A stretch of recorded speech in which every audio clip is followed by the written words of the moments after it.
In the Stanley Cemetery today, back in the northwest. Last three videos were in the Midlands during first couple of days of our first heat wave of the summer. Much cooler, much more pleasant here today. Let's get into it. Let's give you a bit of a scan. It's a lot of smaller, closer together pieces of grave furniture.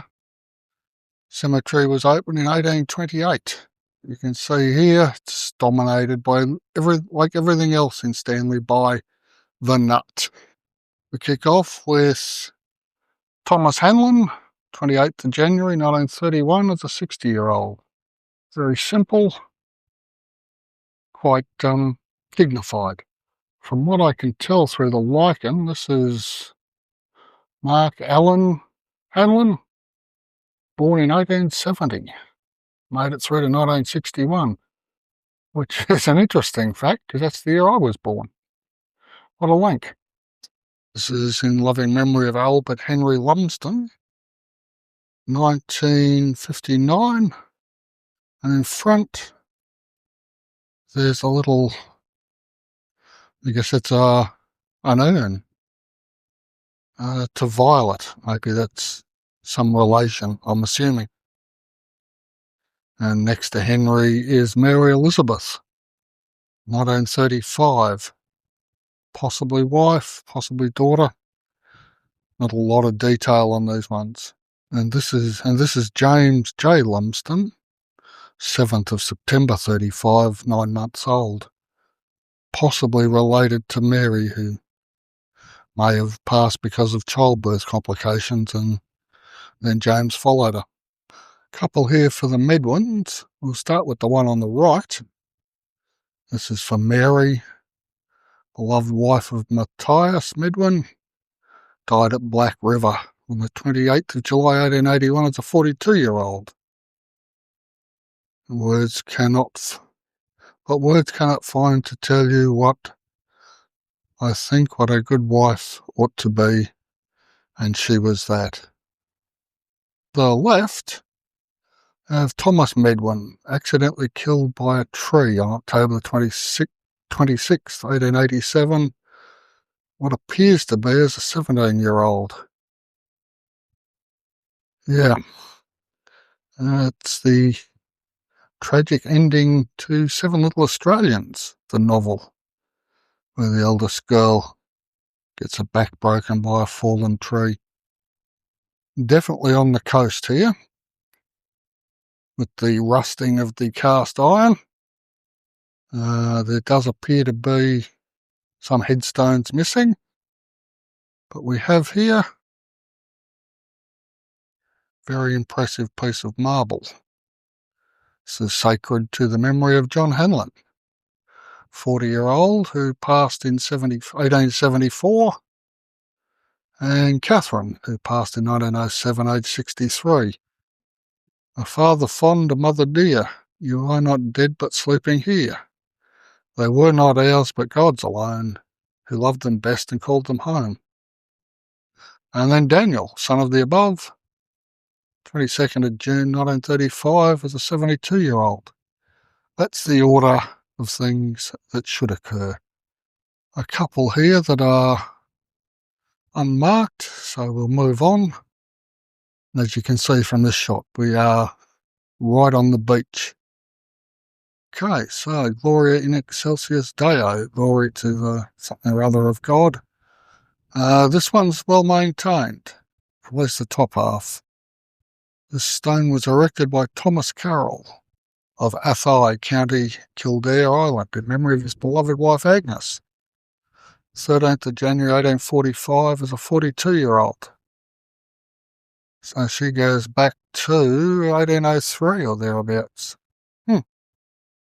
And just to the north of that, we have one where the cross has fallen. But this is Thomas Carroll, probably some descendant of theirs, I suspect. 73 years old in 1920, so you go back to the 1840s, possibly. And next door to him is Charlotte Carroll, who died in 1936. I'm guessing that's his missus. And while we're on the subject of carols, this is for Dennis, 1910, as an 80-year-old. Not a bad run today, even. Plot next door is unmarked. Okay, so this is Elizabeth Carroll, born Queens County Island, which is now County Offaly. She died in Stanley in May 1924. And this is Patrick Andrew Carroll, again born Queens County Island, so County Offaly. Died in Stanley in September 1935. It's good to remember where you're from, I guess. And another Carroll made it to 80. Surprisingly called Patrick.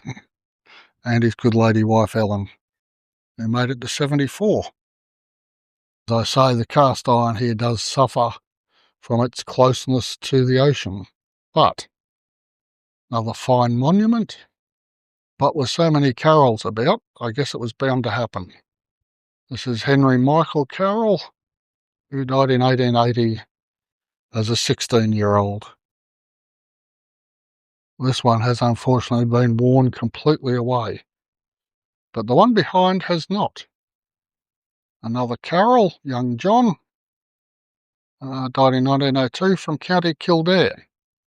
More evidence of the closeness to the ocean, the effect of salt water on cast iron. We have Colin here, Colin Wells, who passed away in 1961, and his wife 9 years later in 1970. He was 70 and she was 75. Bit difficult to read this, but also Ellen Banks, granddaughter of Colin and Mildred, who was 28 in 1979 when she passed away. Shame. And Jeffrey Ward Wells, who was a pharmacist, 62. And Dorothy, his wife, who died in 2020 as a 96-year-old. Wow. This would have been impressive in its day before it got worn away. From what I can read, it's commemorating Hugh MacDonald MacLean, Esquire, so he must have been a landholder in these parts. Bit of a mixing pot from the UK. I would imagine MacLean was of Scottish descent. We have here Edward Ruffles, born at Suffolk, England, 1838, and then passed away in Stanley in 1909. It was worn, but I think we can read it. Eliza Helena, beloved wife of Howard Elwell Drew, who died at St Paul's Parsonage, Stanley, on Sunday, the 29th of January, 1871, aged 32.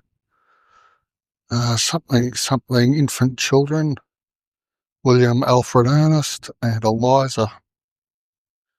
Not sure what happened there. We have William Staghouse Smith, who died at 83 in 1937. And Alfred House Smith died in 1897, aged 49. Okay, and John Smith, 1852, aged 55. There's some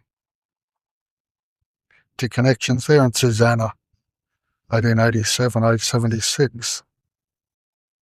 Now, this is a big one, a bit like that one in Oatlands, the generations on it, but we'll go through this. This is in memory of Robert Kay, 1862, as a 61-year-old. And then his relict, that's an old archaic word for widow, 1864, age 56. And then we get into the meat of it.